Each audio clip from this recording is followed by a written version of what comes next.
Okay, so we need to talk about Amazon's new fees. I just spent 6.5 times what I normally spend to send a shipment to Amazon, and this could be a huge problem potentially, but don't worry, I've run all the numbers, I've looked at all of the options, and hopefully this can save you some money navigating these fees. No one likes to hear that their expenses in their business are going up. No one likes to hear that the platform fees are going up.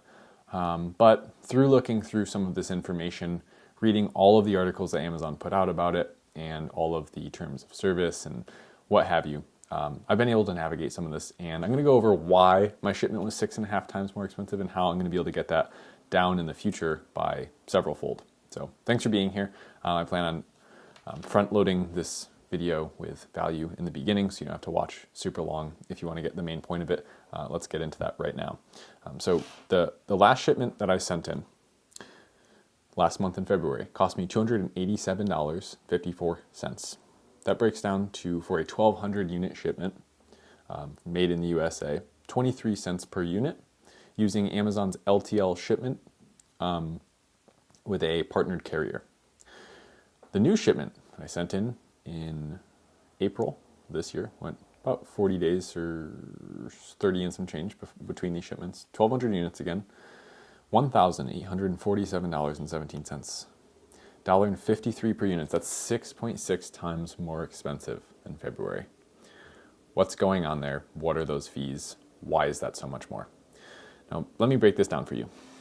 Amazon's new placement fees basically make it so that if you want to send to one location, saying, okay, fine, you can send to one location, pay me. You have to pay me more money if you want to ship to one location. Because now, I'm speaking as if I'm Amazon, we have to distribute your inventory to all of our warehouses. And so you're inconveniencing us, so we're going to give you the highest placement fee possible. For us, that placement fee works out to 51 cents per unit to go to one location, $612.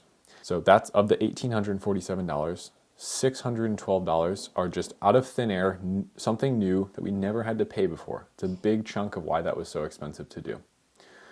The other portion of that, the $1,200 left over, was because we had to ship to a warehouse that was not our usual location. This is a little bit my fault, had to ship to a warehouse that was further because we're running a little bit tight on inventory, started selling a little bit more than usual, and couldn't really wait it out to get FTW1 to ship to, which is our usual shipping location, which is closest to our manufacturer. So therefore, that's how we're normally getting that 23 cents per unit shipment cost.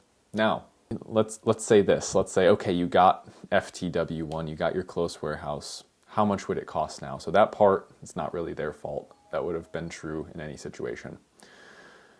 Well, it would have cost us still $612 plus $287.54 like we normally pay. So we'd still be at $888 to send that shipment in, which is now not 6.6 times as expensive, 3.2 times as expensive as normal. So that's really what would have happened had everything gone to plan for me, and it worked like normal, like I was expecting to. And in the future, that's closer to what I can expect. However, let's do this, okay? So April 15th, there's some more fees we have to discuss before we get into what's ideal, what can I expect in the future. As of April 15th, which has not yet happened, 2024 yet for this video, they'll be cutting FBA fees across the board by 20 cents per unit for standard size. My notes are a little smudged. I think it says 20 cents. 61 cents per unit for large and bulky products. We have a large standard size product. That means we'll be getting FBA fees cut by 20 cents per unit. So with our closer warehouse and the new placement fees, we got to eat these new placement fees, okay? And I want to bring up a point here. Now, you're probably wondering, well, I've done a little research. It looks like you can send to multiple locations and then you don't have to pay these placement fees. Why don't you just do that, Paul? Well, to send to multiple locations, I'm now paying more for my shipment. And I ran the numbers every which way. If I ship to 3 locations, if I ship to 4 locations, 2 locations, if I ship to just 1 location, eating the fees in shipping to just 1 location and paying the placement fees still cost me less than sending out 3 individual shipments 4 individual shipments. And now they give you the option. You can either ship to the west, the east, or central United States. And I, in every case, just looked at what's the total amount of money I'm going to have to pay and chose the lesser of two evils, right? It all sucks. I'm paying more no matter what. Okay, now is this life or death? Is the additional, in this case, 51 cents per unit in placement fees going to ruin my business? By any means, no, it will not. Does it suck? Yes, of course it sucks. And so the new ideal shipment is that as of April 15th, so the next time I send in a shipment, I can count on my fees being 20 cents lower per unit. So as we established, with the closer warehouse, everything going to plan, it should cost me, instead of 23 cents per unit, 74 cents per unit, so 3.2 times higher. However, with these fees technically balancing each other out, I'll still be paying that, but I'll be getting some relief on the back end from these fee cuts, and so I'll be paying 74 cents per unit minus the 20 cents per unit that I'll be getting essentially sent back to me for the FBA fees. So I'll be paying 54 cents per unit. It'll cost me $648 to send in a shipment that used to cost me $287 to send in. And so my total shipping cost will have increased by 2.35x.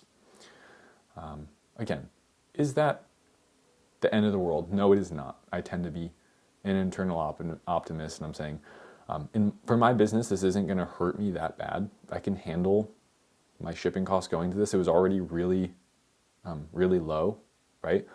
If my shipping cost went to $1, I would still be, well profitable, and there's a lot of margin built into my product. So we're doing okay, but for some sellers that are playing with fire a little bit more and maybe are having to see that 6x, 7x shipping cost set for them, that is going to hurt a lot. So that's a real world example of how this was affecting me, an Amazon seller. We did $40,000 in March. There's some change on there. I don't know what the heck it is, but I actually saw on Amazon, this is what I do. And I just wanted to share this with you because maybe it'll get you thinking about how you can run through your numbers and make some sense of these fees. But it's not the greatest video. I don't like making stuff like this. I mean, it is just basically me saying, hey, I'm an Amazon seller and I just had to pay more to send shit to Amazon. So 2 times as much in the best case scenario. But we're going to keep figuring out, keep being versatile. And thank you for watching. I appreciate you being here. I'll see you in the next video. Later.